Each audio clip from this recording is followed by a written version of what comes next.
chào tất cả các bạn đã quay trở lại với kênh của Văn Hóng Lazada. Hôm nay chúng ta tiếp tục với series review các sản phẩm trên các sàn thương mại điện tử.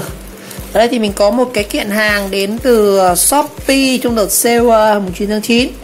Cái này thì mình có mua hộ một người bạn một cái phụ kiện nó liên quan đến cái dàn phơi trong các cái chung cư ấy. Hôm nay chúng ta cùng review xem là một cái dụng cụ này nó như thế nào và cùng review cái sản phẩm này xem nó thế nào nhé.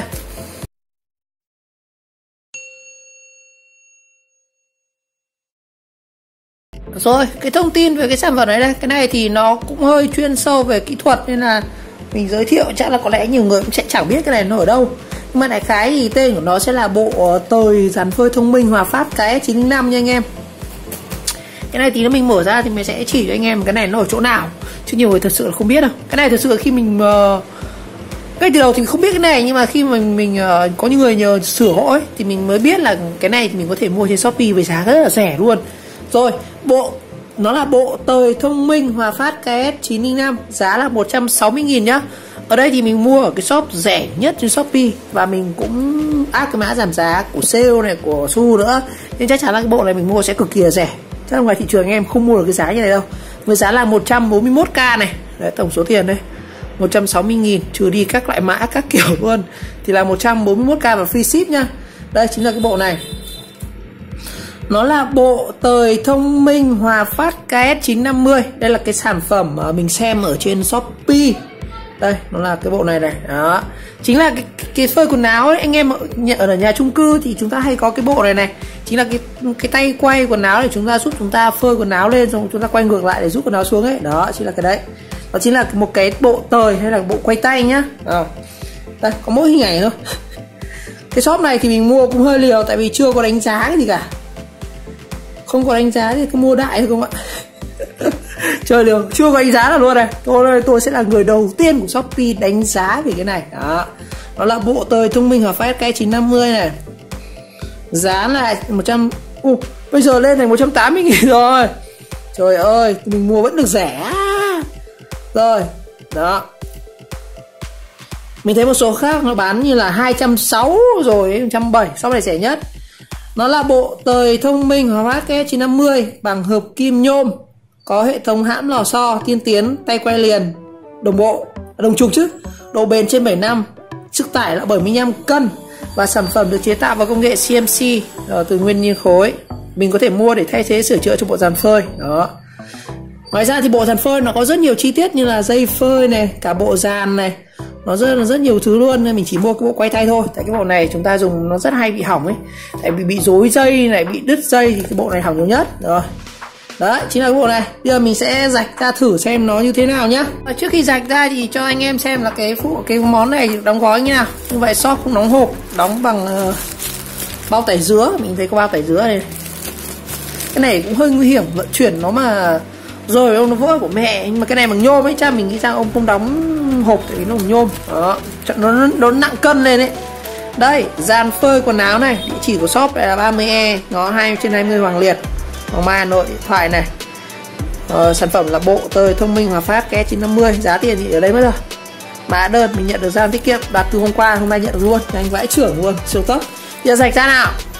Rồi bây giờ chúng ta cùng kiểm hàng nhá. Vừa kiểm hàng vừa review luôn. Đây, bộ tời thông minh Hòa Phát KS950 của Shopee này, hàng tiết kiệm này, đó, rạch ra. Mình sẽ làm cái video này để kiểm hàng luôn.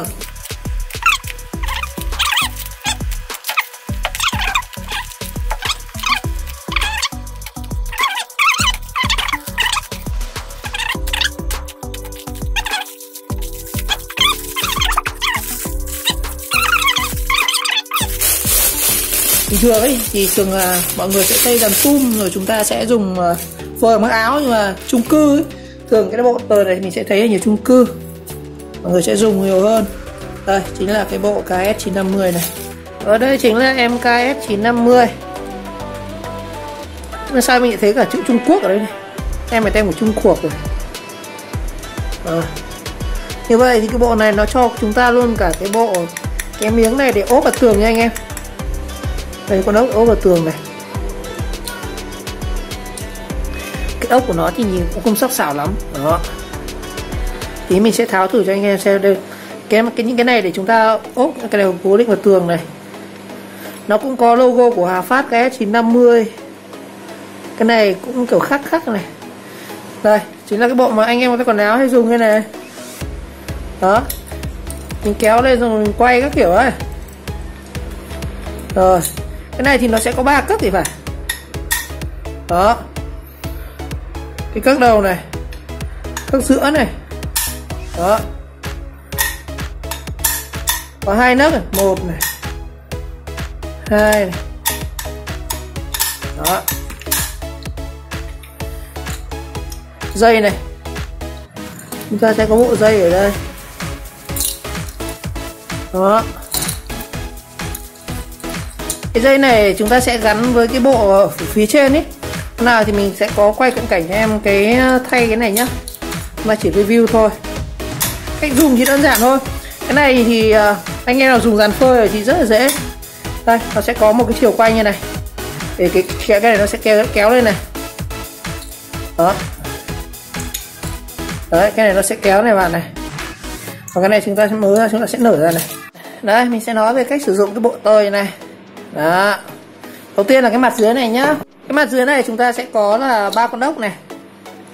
Nó sẽ có một cái đế này giúp chúng ta gọi là ghim vào tường này. Đây, mình sẽ tháo cho anh cái bộ ghim vào tường trước này.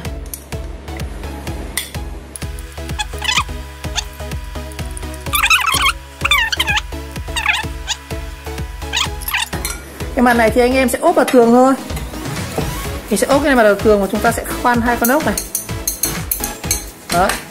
Cái này vào tường rồi khi mà mình lắp ấy mình sẽ ổ cái này vào xoay này, bắt 3 con ốc này. Cái này mặt sau của nó này. Rồi về cách sử dụng cái này thì hết sức là đơn giản thôi. Đây, anh em để ý này. Nó sẽ có 2 cái đầu dây này. Cái đầu dây này chúng ta sẽ ứng với là 2 cái dàn phơi.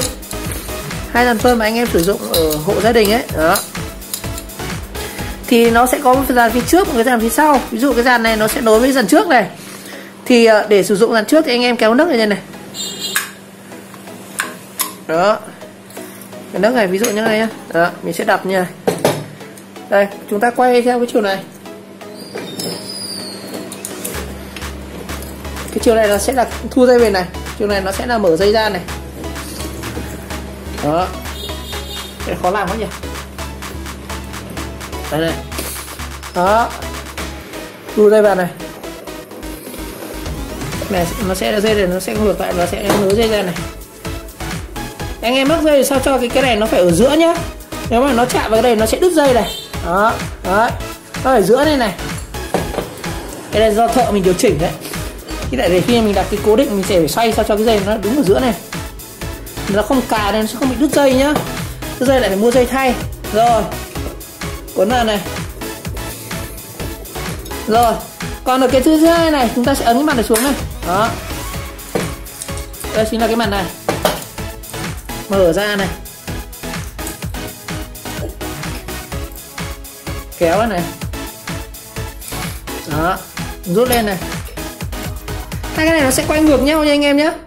Đây, cái này quay như này thì cái dây này nó sẽ ra này. Kéo vào. Cái này là thuận, kim đồng hồ sẽ là kéo vào này.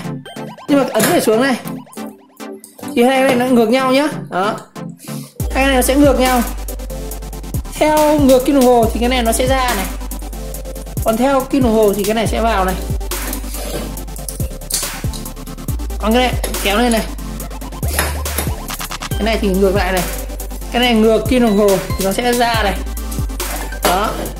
Cũng đơn giản thôi này. Thì chỉ cần tháo cái này ra này nó sẽ có 2 cái trục. 2 cái trục này nó sẽ dính vào nhau nhá. Anh để 2 cái lõi thép này này.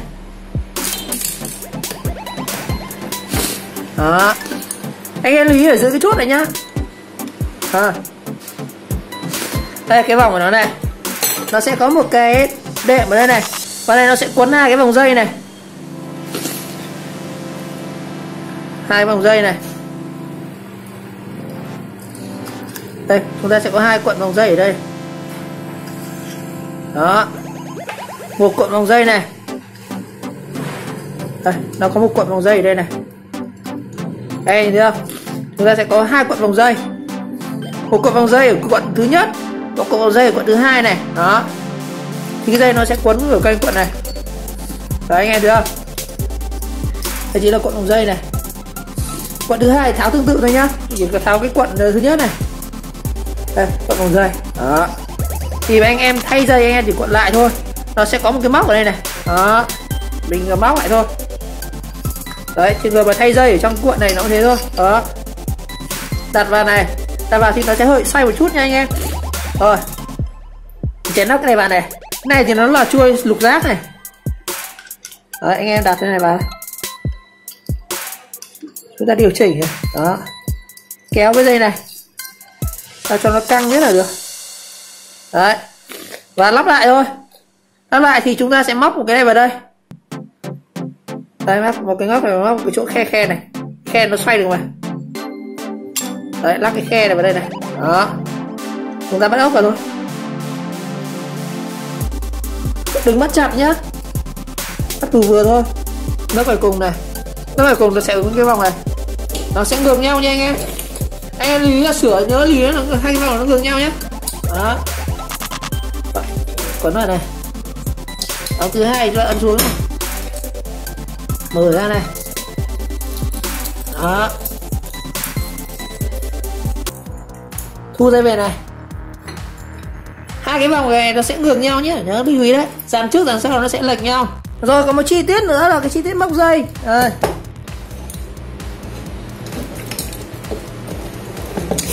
Chi tiết móc dây cho anh em. Cái này mình phải dùng chân nhá, nó rất là trơn. Đây.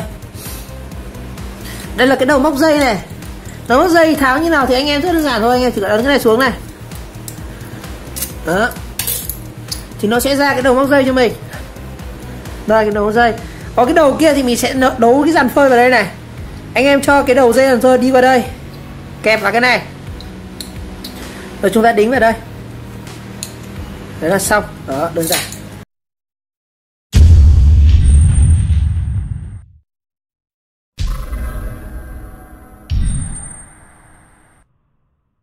Về cái trước bộ tời dàn phơi thông minh Hòa Phát cái 950 mình mua ở trên Shopee. Phải giá là 141k. Cái này là ấy thì mình đánh giá là dùng ok được. Với mình chỉ test qua mình thấy ok rồi. Dùng cũng được. Ngon anh em. Không vấn đề gì phải chê trách cả.